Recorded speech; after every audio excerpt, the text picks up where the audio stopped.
This is Dane Wigington with GeoEngineering Watch Radio for May 23rd, 2015. Got Russ with us as always. We'll try to answer as many calls as we can later. And want to announce that the show will now be at Tuesday night at 5 o'clock p.m. Pacific. And I hope this works out okay for those that listen in on Saturday, but it felt that many people might have trouble getting to the show on Saturday, that Tuesday seemed a better overall option. So again, the show starting next Tuesday will be Tuesday night, 5 p.m., and we'll keep it there from here on out.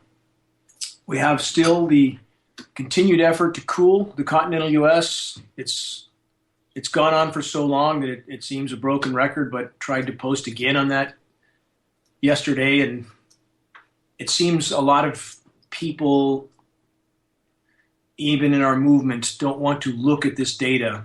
They don't want to try to consider the engineered nature of the climate around them and how that fits into the bigger picture.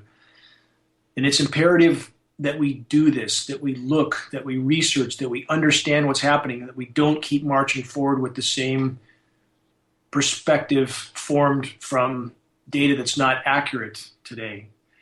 And unless we do this, then we fall into the category of those who don't see a lot of things happening in their world around them. In fact, I watched a little excerpt from Jesse Ventura yesterday, someone who claims to be a truth seeker and a truth teller. And I saw Jesse make the claim that we have to get our priorities straight. We have to focus on social security. What kind of a priority is that if our planet doesn't support life? Literally. Jesse Ventura, who just put recently Ken Caldera on as his only source of data to prove or disprove the reality of the aerosol spraying. Ken Caldera, who is the epitome of human disinformation, power structure minion, whose job it is to confuse the public, a criminal. I mean, for lack of a better term, Ken Caldera is a criminal. I've met him before. A audio tape from Ken Caldera. By the way, for those who don't know who he is, he's one of the world's most recognized geoengineers from Stanford University. He's nothing more than a disinformation tool for the power structure. But I had an audio I got from a Pacific radio announcer from Ken Caldera. And this audio has been recently published on someone else's YouTube, but that's fine as long as it gets out. But where Caldera is admitting what he did at Lawrence Livermore Laboratories was sit around and try to decide how to create tidal waves to affect countries that perhaps weren't towing the line for the U.S., or how to seed clouds with pathogens to affect the populations below. So that's the kind of person Jesse Ventura had on his show on RTTV to tell the truth, if you will, which of course it was anything but. In regard to the data again, and what we perceive as being accurate, a lot of people, they're not looking at current data on a lot of fronts, and then they grab onto headlines on other fronts. Two of those headlines, and I've seen a lot of these lately, are the notion that quote unquote primary water can solve all our problems, or desalination plants can solve all our problems. There's no basis to that type of conclusion. And I know a bit about hydrology and drilling. I've drilled 50 to 60 wells myself in the last 30 years.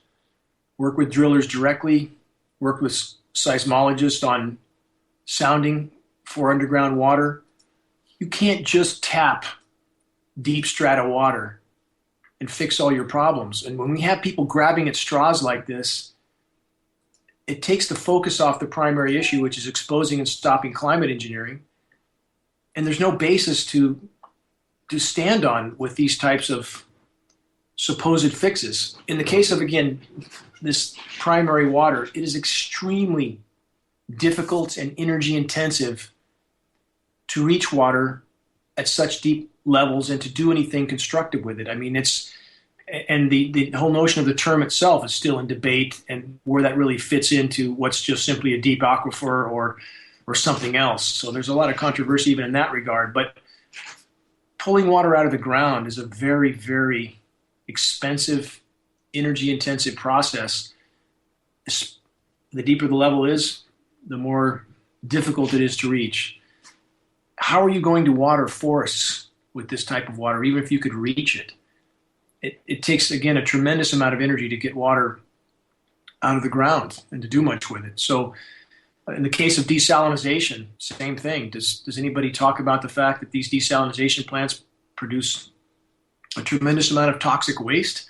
And how much can you really do with that water? And it takes a tremendous amount of energy to get at that water. So again, it doesn't help the credibility of our cause when people grab at straws and try to claim they've found the cure to everything. We need to look at things rationally, and we need to keep our eye on the ball, period. We need to focus on the primary source of our problems. And when we have people playing God with the weather and spraying what they're spraying in the skies, that is the primary problem with this particular issue. And it's indicative of the insanity of the whole human race, that you could possibly interfere with these systems and do anything with harm. I posted this morning, I hope people read the essay from Penny Teal. She's done a tremendous job on this short, concise piece that she wrote. It's posted on all my Facebook pages. Truly clear glimpse into academia from someone who's been through it. We've seen this before. The PhDs are quite literally helping us to all head off the cliff. How many issues can we look at from the quote-unquote experts that are the epitome of irrationality and insanity? Where would we start? From the detonation of the nuclear bombs, again, the nuclear plants we have now, the building of mass megalopolises around the globe at sea level, knowing there's 240 feet of sea level rise. That's coming quickly, by the way. From the medical industry, which we have with Western medicine especially. I mean, how much intellect does it take to just simply watching the TV and seeing the brand new pharmaceutical that's just come out, and by the time you listen to, again, the list of negative effects and the possible chance it may help you with this one particular symptom, while it can kill you, cause permanent muscle spasms, and so on and so forth. I mean, the list usually goes on for 10 or 20 things that it can do to you, and yet this is our experts delivering this to us, from GMO foods to the list just goes on and on and on. And this essay, again, from Penny Teal is really a great insight into the kind of conditioning, programming, and basically shutting down of any objective, rational thinking. That is the job of the universities. And we don't see this type of protest that we saw in the 60s, for example, when we had the wars going on in Vietnam, because the power structure made sure that they would not let that happen again.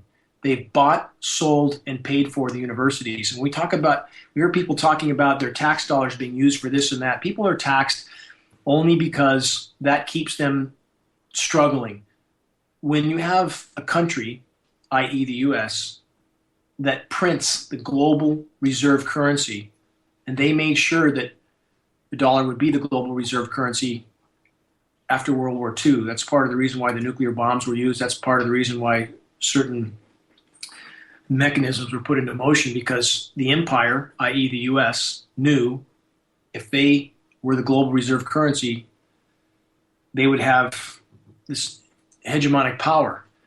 They're losing that power now because the rest of the world's had enough. But in regard to the universities, why you don't see this sort of dissension and protest and awareness in universities anymore is because they have been completely taken over by the corporate military industrial complex.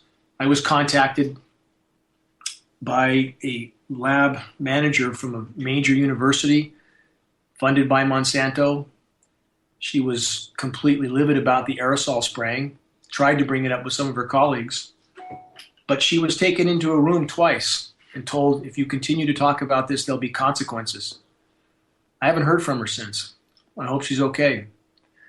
But this is the type of total control we have of completely changing universities into a center of learning to a center of simply programming, and that's the reality we face right now.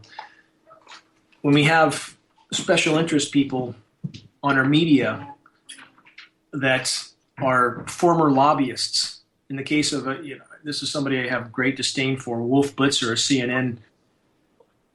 I don't want to use the word reporter. Could you really call him a reporter? But he's a former APAC lobbyist. How objective could he possibly be? And what's he doing in the newsroom? What's Al Sharpton doing in the newsroom? I have to wonder.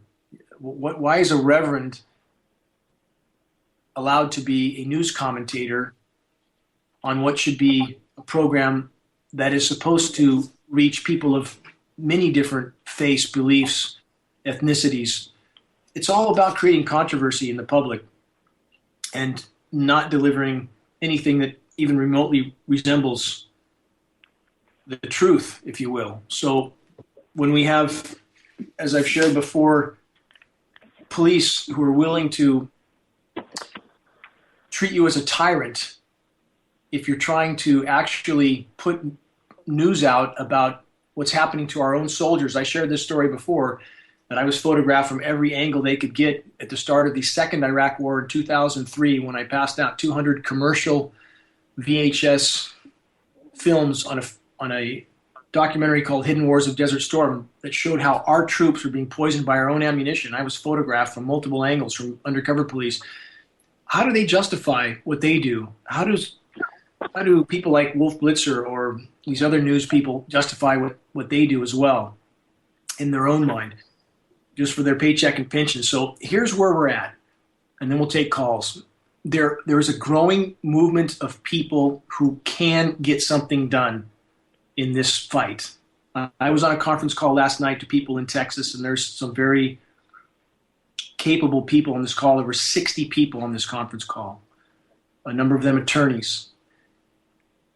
There are people who are willing and trying to move the ball forward, and I'll put out more data on this again when I can.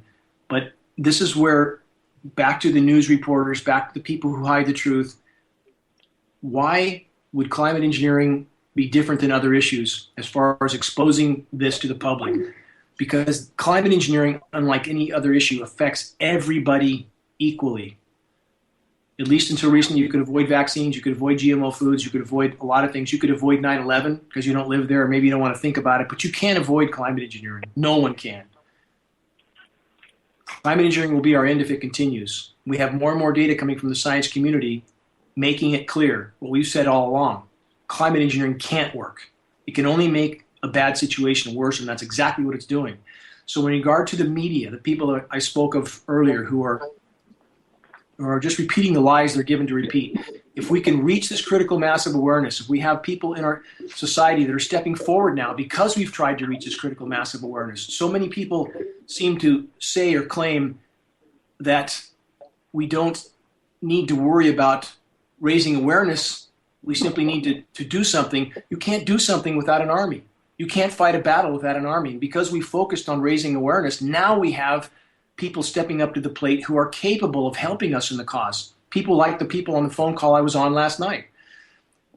So you have to keep the cart before the horse. And if we raise enough awareness, then these reporters, these agency people, these elected officials, once they realize the population is waking up to the climate engineering issue and will hold them responsible, and it's important to let them know the public will hold them responsible. And don't do it in a threatening way. Don't do it in a way that sounds somehow outside the law. That won't help us either. But express to these people, and this can be done in email, through Facebook, all these reporters, meteorologists that are basically lying for a paycheck and a pension, they need to be told the public is waking up to the climate engineering issue, and they will legally hold you responsible when there's enough critical mass of awareness. And that should be held above these people's heads, all of them. But make sure you phrase it in a manner that sounds rational and legal, and it is.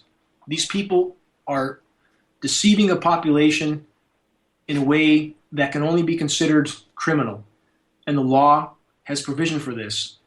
And we simply need to make this known to these people And the more we raise awareness, again, the more people that will enter our battle who can actually help us move this ball forward. So I don't want to go any farther with this, Russ. Let's what's going on where you're at, and then let's take calls. And I want to, if we can keep a theme today, I want to focus as much as we can on people's thoughts about those who are lying and helping to hide this. Back to the essay I mentioned in the beginning and the sort of programming that goes on with those in academia who are simply all lying or denying about what's happening around us. And I'm curious of listeners' thoughts about those types of people that permeate our society, the quote-unquote experts that are so deceptive that they are leading humanity towards certain extinction right now. I want to focus on that issue. Russ, what's going on where you're at? Oh, well, it's a typical partly cloudy day here in Maine. The air still is saturated with all kinds of nasty odors. We've got quite a bit of background noise, Russ. Something's going on. Okay, took care of it. Yeah, thank you. Yeah, we're getting the thing that I'm noticing here. The big thing that sticks out is they're getting so good at hiding this. They're spraying at high altitudes now. The plumes are all very short, so it's so much out of the public eye. Now, that's not the case everywhere. I get a lot of reports from people where they're just having the skies bombarded, but I've seen now 3 times. In Jamestown, I've seen it happen. Jamestown, New York, I've seen it happen. In Bangor, Maine, I saw it happen in Philadelphia, where they suddenly change all of the low-altitude persistent spraying to high-altitude non-persistent. This is obviously a ploy to keep it out of the public's mind. Otherwise, it's just life as usual here in a chemtrail-filled, or a geoengineering, I should say, filled skies here in Maine. Yeah, and I wanted to also run this by you, tell you, the show, that the time we're switching to is 7 p.m. Pacific time, if I remember right, not 5, right? Oh, okay, that might be my mistake. Maybe it was 7. That's okay. I'm sorry. Yep, My apologies. Yeah, that's all right. Jules was on the chat room, and she brought it up really quickly. 7 p.m. Pacific time and 10 p.m. Eastern time. Is that correct? Thank you for correcting me then. I don't know. I had 5 in my head, but I trust you and I trust Jules, so my apologies. Yeah, so we're good to go. Same old thing going on up here, trying to hide it from the public. On the covert spraying, we're seeing a lot more of that here as well. Others are reporting it, although there are certain days where I think they can't hide it. And obviously, we see a lot of pretty horrific spray shots of the sky as well. But we're definitely gaining ground on bringing this to light. And the post I put up yesterday is an important one for people to look at and consider. Again, this constant, consistent engineering of right. cooler temperatures in the U.S. while we have in the coming days, in fact, on the 24th, temperatures pushing 90 degrees in the Arctic Circle are predicted. You don't see any news about that. You don't see any news about the fact that the Arctic ice right now is at all-time record lows. It's an uncharted territory, not a single headline. And that should be a red flag to people. If that was really the agenda that was being pushed, wouldn't we see a headline about that? We would see something. We see nothing, because right now the only thing the power structure is trying to do is hide the severity of what's unfolding. It's important people recognize that, period. Right. I'm sorry, Russ? We got someone online? We're just getting a little background noise, Dane. It's all right otherwise. Good. Anyway, it's important people connect the dots and take the time to look at new and current data. You can't have the proper dots to connect if you don't. So anyway, Russ, let's see what's on everybody's mind. And again, I'm curious what people think about those in our society, which we're all surrounded by, that are all too willing to lie and try to marginalize those who are trying to tell the truth. As Orwell said, the further a society drifts from the truth, the more it will persecute those who try to tell it. Are we not in that position? Let's take some calls. Absolutely. That's so true. Caller with a number that ends in 11. Who are we speaking with? What's your name? Caller with your number that ends in 11. Are you there? Okay, caller that ends, your phone number ends in 20. Who are we speaking with? This is Bob from Orange, Texas, fellas. How are y'all today? Good, Bob. How are you? Hi, Bob. Doing pretty good, Dane, Russ. Yeah, of course, I think you know, Dane, I've done some stuff for Disinformation Directory on some of these people who are lying to us. And a lot of times they put out really good articles that have a lot of good information, but they just fail to mention as you so often say, the elephant in the room. geoengineering, and you can still get a lot of good information from these things, but you have to put it in context of what they're not telling you. You know, if you know what they're not telling you, then you can make some sense out of it. Also, you know, I went to Lamar University, graduated from Lamar University here in Beaumont, Texas, and so I'm an alumni there. So I sent an email to a geology person over there and was asking them if they would do some rainwater testing for me for aluminum, barium, and strontium. And the lady that I was in contact with, the professor there, a doctor, has her doctorate in geology. She was excited at first. She said, "Yeah, that'd be a great project. Let me talk to some other people." And she got back with me and said, "Well, we can only test down to, I think she said 5 nanometers, but we could send it to chemistry and they could do better than that." So I was like, "Great." Then I followed up with her about a week later to see if she'd heard anything, and I never got a response back from her again. She never would respond to any of my subsequent emails. So that's what we're up against. I mean, I think there are people who are willing, but they're running against walls in the institution itself. She might have said 5 microns. I don't think she would have said 5 nanometers. Oh, yeah, you're correct. I'm sorry. Okay, that's okay. But yeah, we are running against that, and the same with the lab here in Northern California, which we relied on for so long. Basic Lab. The former owner died. I knew him. He was aware of the climate engineering issue. Now the new owner is telling people it's normal to find aluminum in your rain. This is the kind of society we live in, with people who will say anything so that they can feel they're not going to be ostracized from the herd. They can continue to get their paycheck, their pension, and they make themselves feel that somehow that will protect them from whatever's coming. Could not be further from the truth.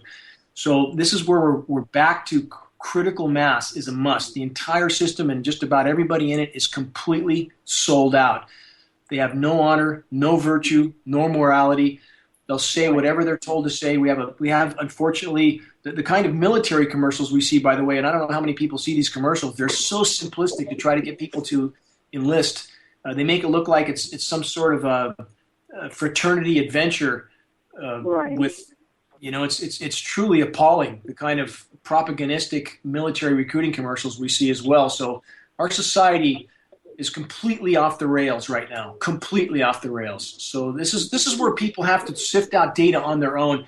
And aside from anything I say or anything anybody else says about climate or anything else, investigate it for yourself. If we have, for example, in regard to what's happening around the world with ice sheets or anything else, look at the photo data imagery. Forget the other sources of data from anyone. Look at the facts on the ground. If it comes to what's happening in the Middle Eastern countries and who's doing what there, when you have pictures of our own leaders standing with ISIS leaders, that's a pretty clear picture. You don't need a lot of commentary. Obviously, you have something very wrong with that equation. People need to start connecting the dots on their own, and they're not. When we have dead animals washing up on the shores and our coasts everywhere, obviously something is very wrong. So if we spend some time objectively searching out data to form our opinions on it, we all have filters. We're all looking through filters. We're all looking through our own biases, our own colored lens. We have to abandon that. We have to clear our lens and look anew. So anyway, on the labs, Bob, that's what we're up against. And right now I would argue that we have so much test data. What we need to focus on now is getting the word out. And if we focus our efforts on that, we'll have many more people involved that can help us move this ball forward. So I would argue our time is best spent sounding the alarm on what we already have. Oh, yeah, I agree completely, and that's what I'm doing on a day-to-day basis. But I'm trying to reach out to some of these people who really make a difference in this thing, like pilots themselves. I've got a Facebook page now called Chem Pilots Repent, and I'm trying to encourage people to put up a little story there on that page about how chemtrails are affecting them, their health, their lives, and try to appeal to these pilots to really question what they're doing up there. And sometimes I wonder how many of these airplanes are automated.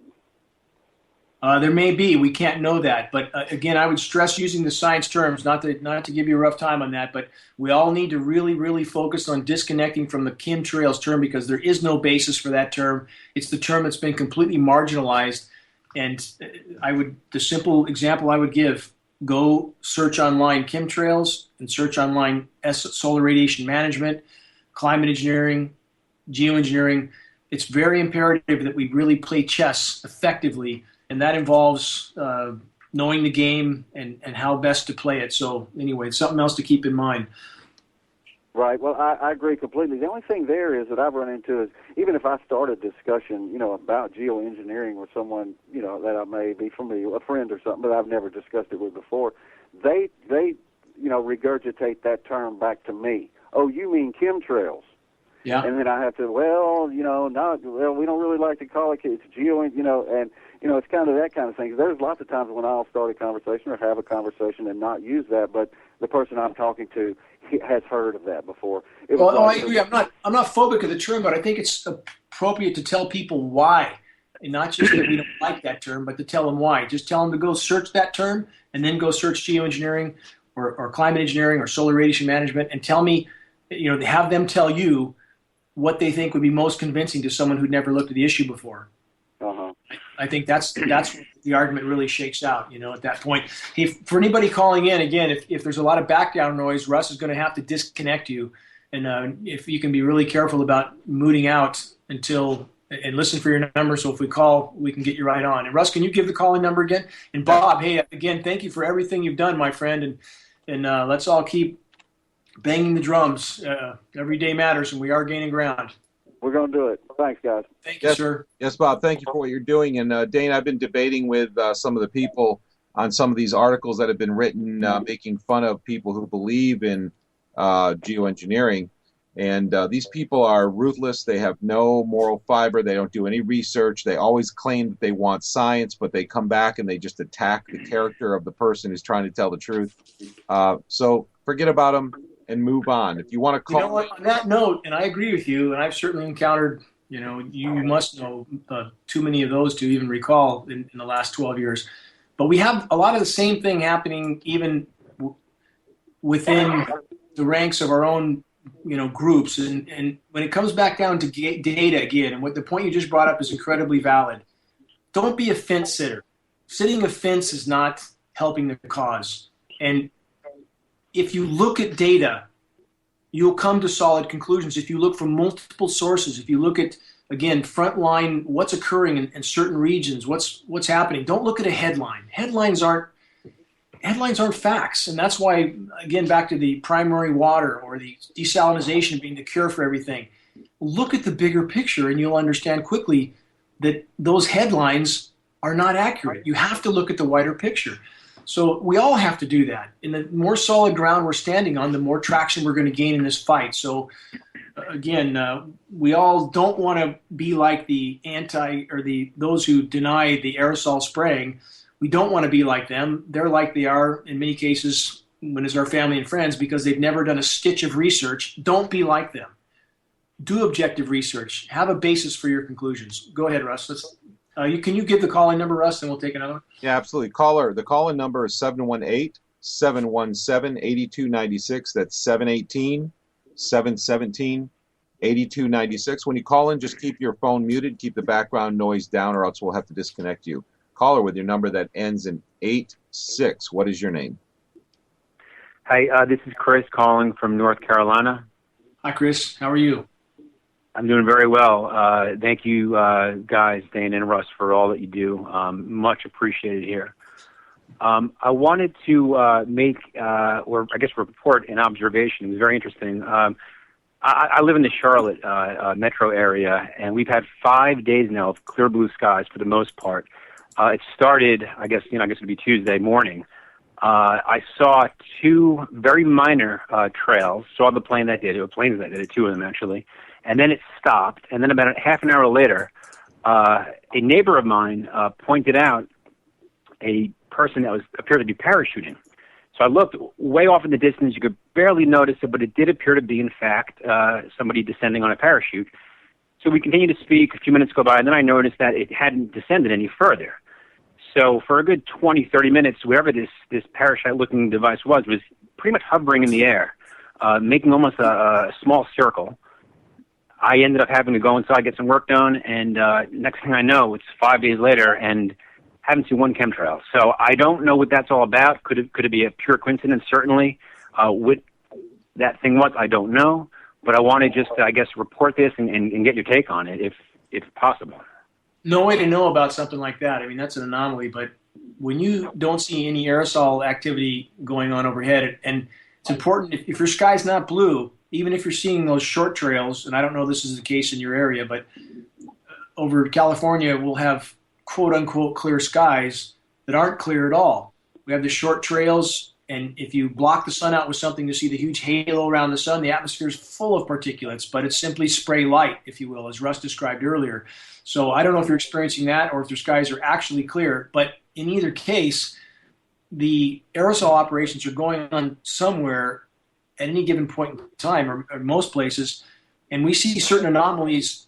For example, as we start heading into summer, and we might be getting heavily sprayed in Northern California, once there's a big cyclonic rotation that begins in the Atlantic, it's common for us to see them disappear within hours because they're putting their resources somewhere else. They only have so many resources, and the climate is spinning out of control. Every day that they try to manipulate it, it's going to make the overall pressure in the system build up even more. That pressure has to get out. Thus, we have the El Nino that's forming right now that we've just gotten a little more science data to corroborate that climate engineering would interfere with the El Nino. Well, that's what we've been saying the whole time. I published a number of posts about that they are actively trying to suppress El Nino. So everything they do is simply building up more pressure in the system, derailing the system. All that is going to be faced by all of us here in the coming weeks and months, and the system's getting further and further pushed off of its former track. So again, whatever you haven't seen in your skies they're working somewhere. You can bet on that. Yeah, Chris, that's interesting. It makes a lot of sense. And what's also interesting is that today it's actually on the cooler side. It's we're in late May. Pretty much at the same latitude as Los Angeles here in Charlotte, and it's in the mid 70s. It's quite beautiful. But it is indicative of something going on in the weather pattern. So that makes sense.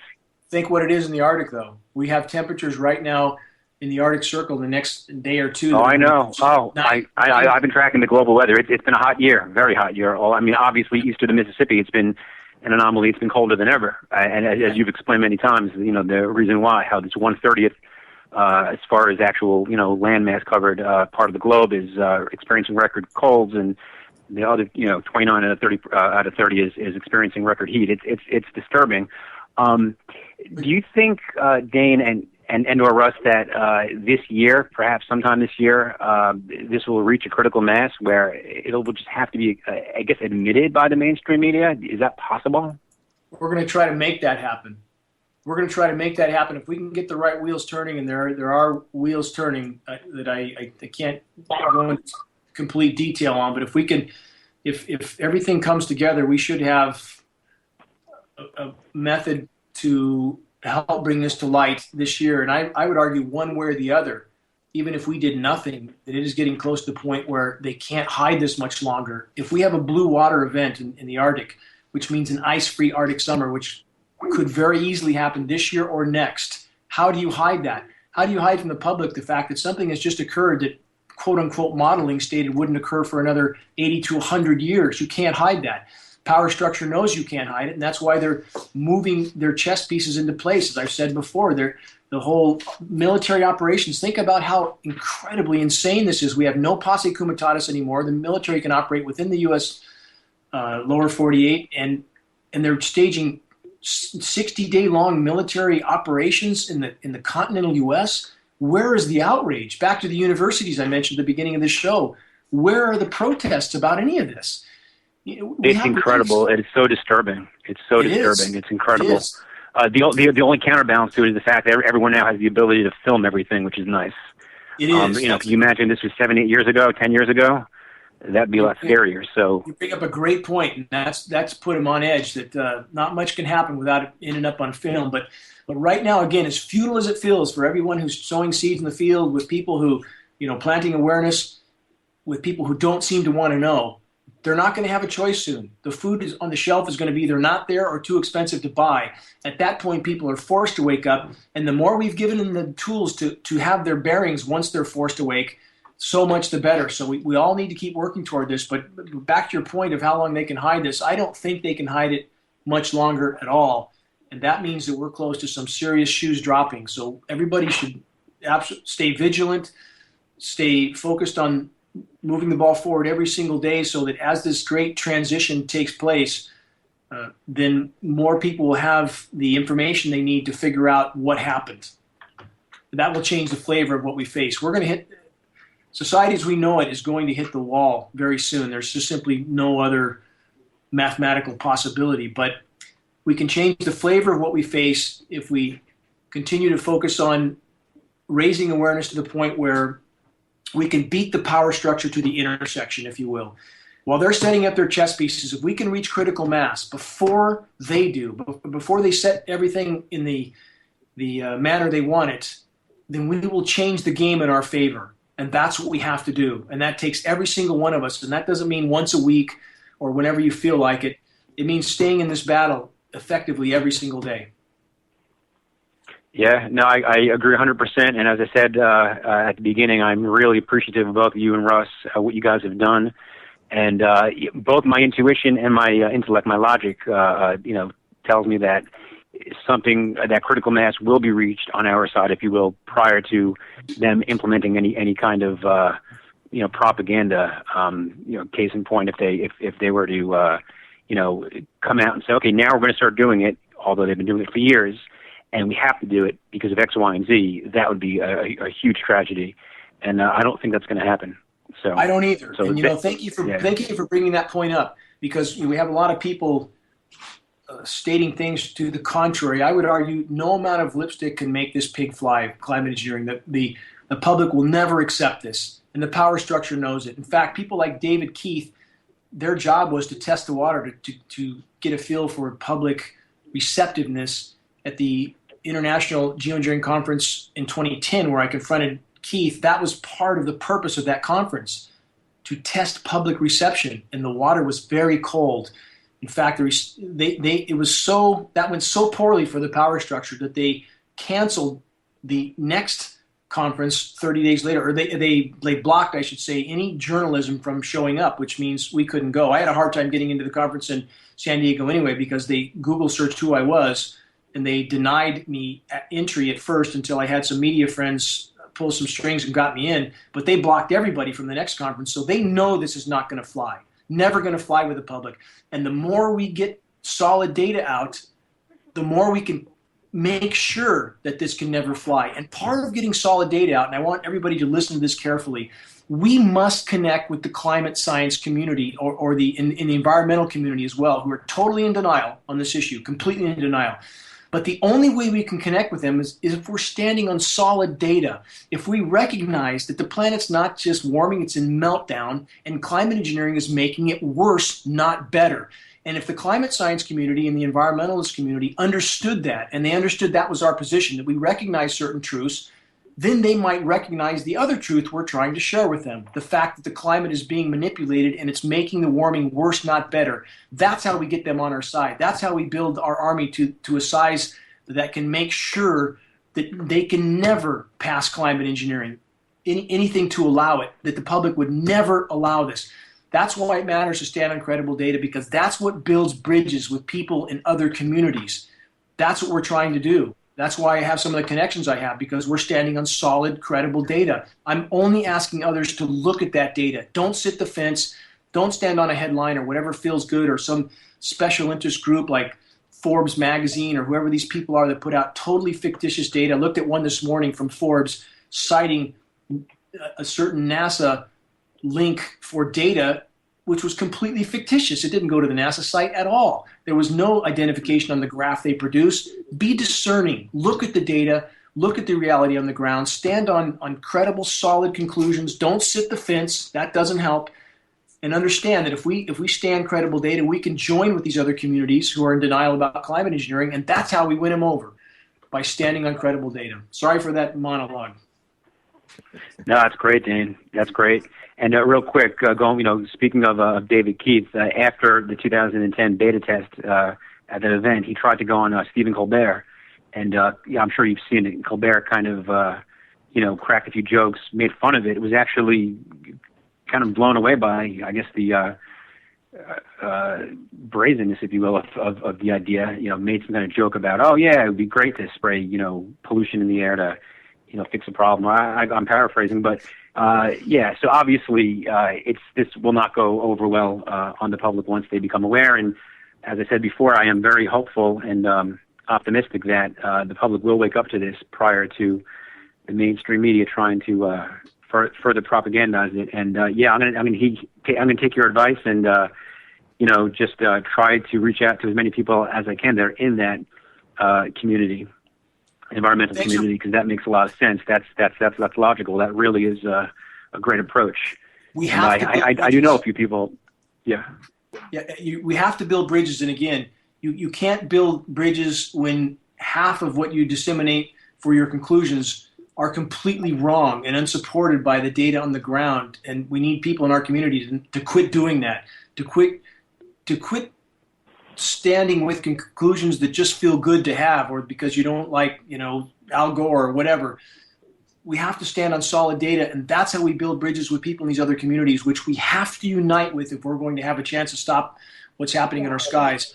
And thanks for bringing up the Colbert bit. For those who haven't seen that, we posted it at GeoWatch, but if they just search online, Stephen Colbert, David Keith, it is absolutely worth watching. Thanks for bringing that up. Sure. Well, thank you again, guys. Real pleasure speaking with you. Thanks. Thank you, Chris, and thank you for what you're doing. And for those who are in the chat room at ucy.tv, I just posted the Stephen Colbert and David Keith interview, so you can save that link for later and check it out. More callers. Caller that with your number that ends in 1111. Are you there?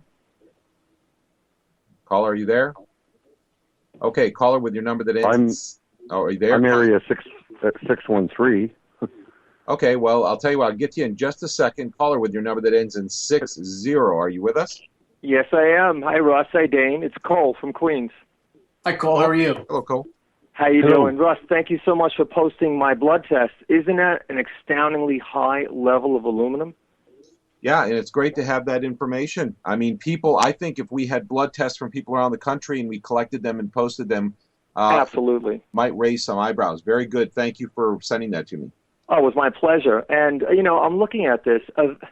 They literally, besides the biologicals that we've been finding, the Conacon Institute has been finding that, they're literally spraying us like insects, like roaches. And believe it or not, I own a pest control service here. And, no, there's no aluminum in any of the sprays that we use. If there were, we'd, I guess, be fined for contaminating everything with heavy metals, which we don't do. Well, I mean, there's no question at this point where all the heavy metals are coming from. We have enough tests to prove that, even if the current lab tests are now questionable. But that's the bottom line for this issue, is that we're breathing what they're spraying. That's very simple. And if people stick to that basic premise, if that's not compelling enough to get someone to join us in this fight, then they're probably not reachable, at least not yet. And it's time to move on to someone else. But we can't continue on this path, or none of us are going to be firing on all neurons. Absolutely. So, Cole, thanks for all you've done to try to wake those up around you. And again, every one of us, wherever we're at, whatever our vocation, whatever we're doing, we have to reach out to those around us and do it efficiently, do it effectively, do it with credible data. That's what I'm doing. And we'll listen. Thank you, guys, for everything you do. Thank you, Cole. Thank you. Bye-bye. All right, Cole, thank you for all that you're doing. Caller with your number that ends in 94, who are we speaking with? This is Jeremy from Los Gatos. Hi, Jeremy. Jeremy. How are you, Jeremy? What's on your mind? First of all, I just wanted my hats off to you, Dane, for everything you've done. Fantastic. Just a genre of information that everybody should learn. Skipping on, but the idea was how come we are surrounded by the shills in the media?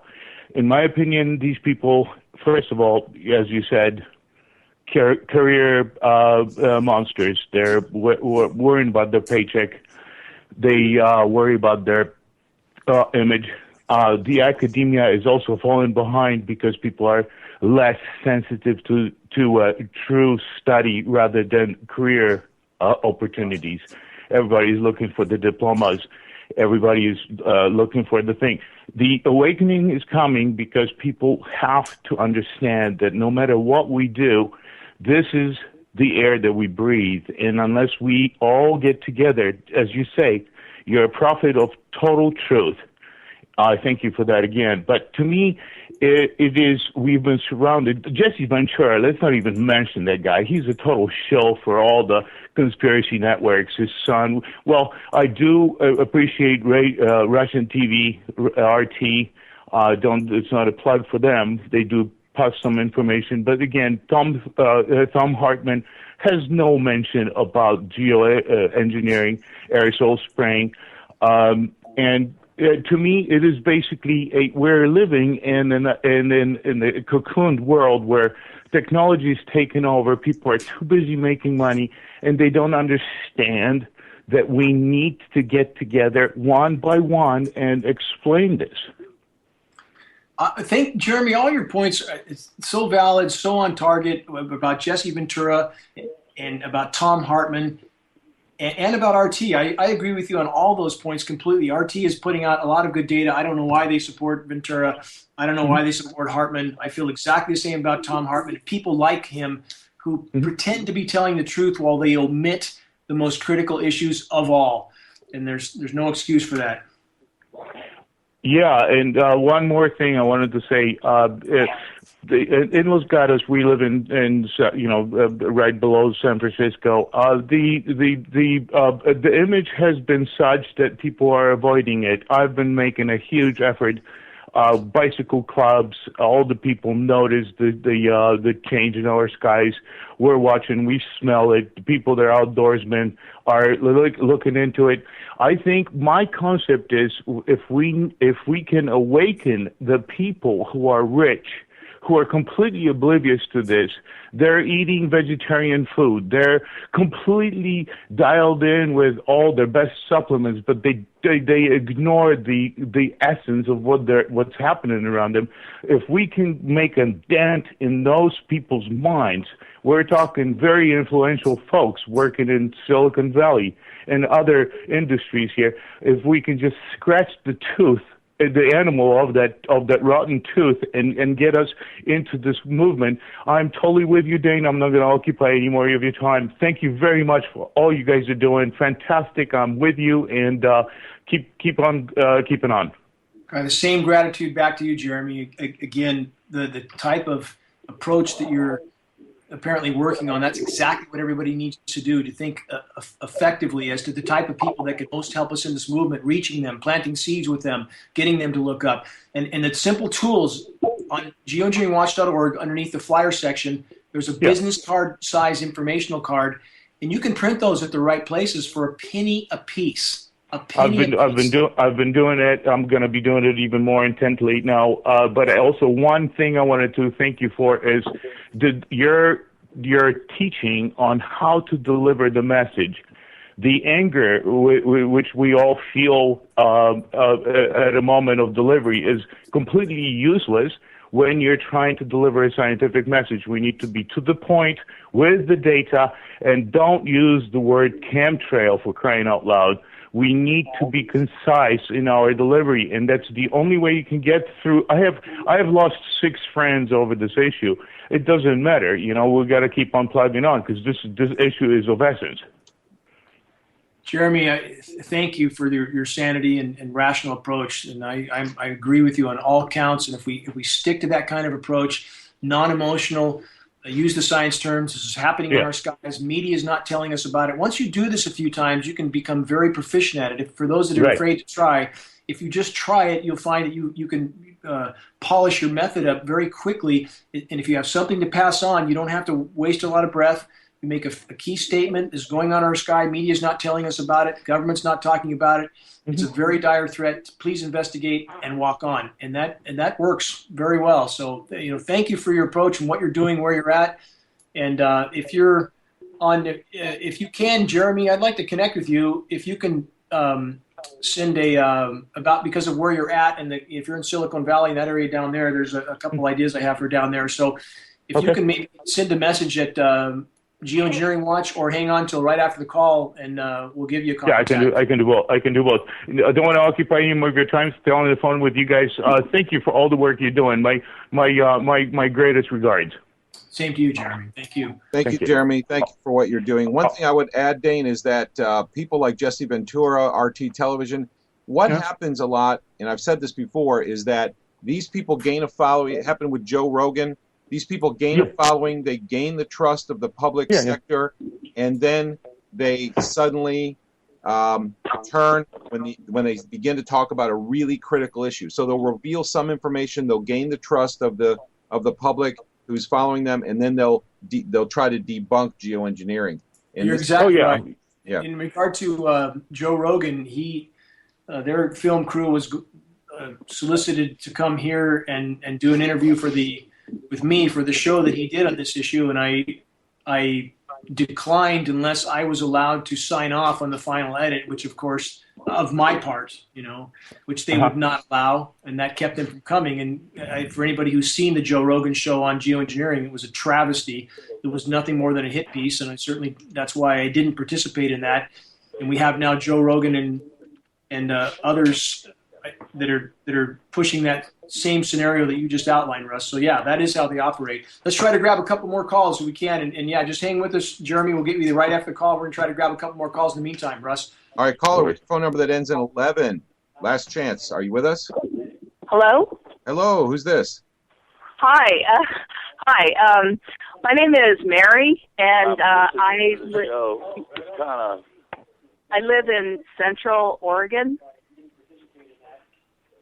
Hi, Mary. What's on your mind? I'm just enjoying the show, and I just called in to listen. I finally spoke up.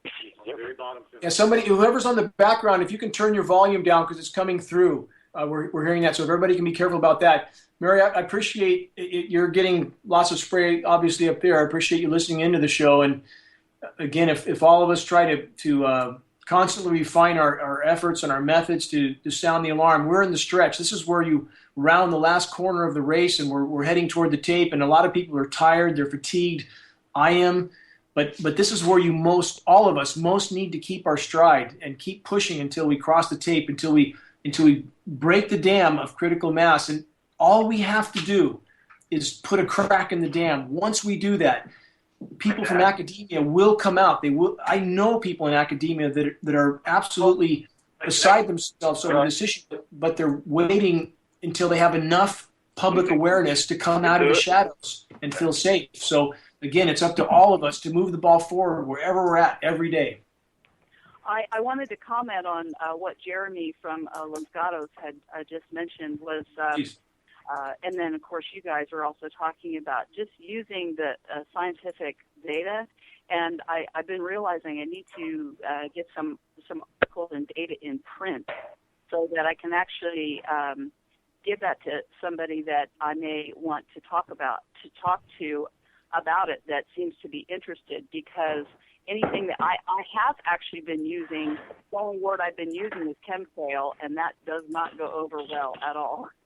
So I think that getting some data in print, and I've been reading a lot, all the articles that I can that are posted, and I just have been recently following Russ Tanner's, and so I try to read as much as I can that he puts out. And I did want to comment though, in terms of the heavy metals that are in the air. I'm one of the more radically affected people, and Russ had been he has printed some articles or posted some articles about the different smells and the tastes, and there's some other people that are talking about what has actually been scientifically tested that is in the chemtrails. And in fact, I watched a video from, it's probably been at least about 3 years ago, that Dane had up. And it was a rather long one, and I think that's when I started to get really versed as to what was really happening. And so I had been researching more on the various metals because I've been having a very difficult time functioning overall. And I just wanted to pass along something that I've just recently been trying, and it was from one of the articles, because I'll get some information from one article, and then I'll start looking for more articles or more information as to even wherever it is, in any kind of medical information. And sometimes I'll even go to a site that is a more traditional site, but it's just about maybe a specific element or. Bottom line is, if you can on the sharing though, again, if what you studied earlier, to have something to pass on to people, I really, really stress that makes the job so much easier, so much more effective, so much more credible. And it doesn't take much to print those cards, and you got to go to the right place to get them at that kind of price. But you can get two-sided, color, glossy, heavy paper, small, the business card type size informational cards, which we have an example on our site of that. It's about a penny a piece, and I would really recommend that. And again, when people start to rant about the experts, the quote unquote PhDs, that if they don't say this is happening, then therefore it's not happening. Make a copy of the essay from Penny Teal today. It's absolutely excellent. I mean, she wrote that brilliantly, and this makes clear the fact that the credentials that we get from these sponsored agencies, they're nothing but corporate controlled entities, all the major universities. It's just simply a certificate of indoctrination. That's all it is. And when you have something credible from a PhD trained in one of the most recognized institutions, as this essay is from, it carries a lot of weight. So I appreciate Penny writing that, but have the cards with you, and we'll try to grab another call real quick if we can. But thanks for what you're doing up in Oregon, and right now is the most critical time for all of us to make every day count. Thank you. Thank you. Thank you, Mary. So nice to have you with us. Caller with your number that ends in 64. We've got just a couple minutes. Who are we speaking with? Chris from Canada. Hi, Chris. Hi, Chris. How are you? Hey, guys. I don't know. Are you guys ending your show at this hour? Yeah. Or do you got another hour? It's done, so better hurry. Oh, crap. No, I sent an email out in 2008 to a city councilor regarding chemtrails. At that time, we called them chemtrails. And about plane spraying from the sky. And she kind of asked me weirdly, like, what the hell are you talking about? So I gave her a quick response, and she smartened up after that. And I don't know if this will help you guys, but she said she had a pilot friend that might be understanding, and I gave him a plausible solution. I said, birefringence never happens with water vapor because color separation only occurs in the crystal index of refraction. Cosmetic interferences with wavelengths of light only occur with extremely fine solid material. So I suggested to him that the only plausible cause of this would be a release in our atmosphere, would be not a contrail, but an artificially release into the skies. And a particulate trail. That's a good argument. And this is, if the more people learn, the more they'll have different arrows in their quiver to fire in that kind of an argument. So the more we engage in that kind of conversation, the better we become at it. So thanks for what you're doing in Canada, and I hope the same tools can be used by you, though. Again, for those that are less aware of atmospheric potentials as you just described, if you pass out the basic data cards, for the average person, if they realize they're breathing what's being sprayed, most rational people will respond to that. I think we're out of time. Absolutely. Thank you, Chris, for calling us. Joining the video here.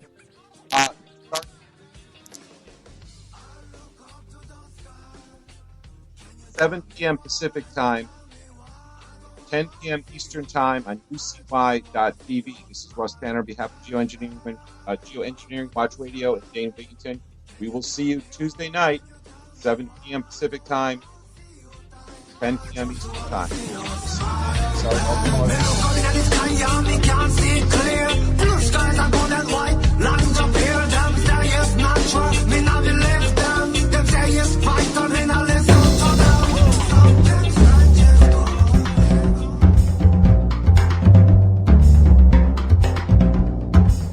This is Ozzy Skateboard, and you're listening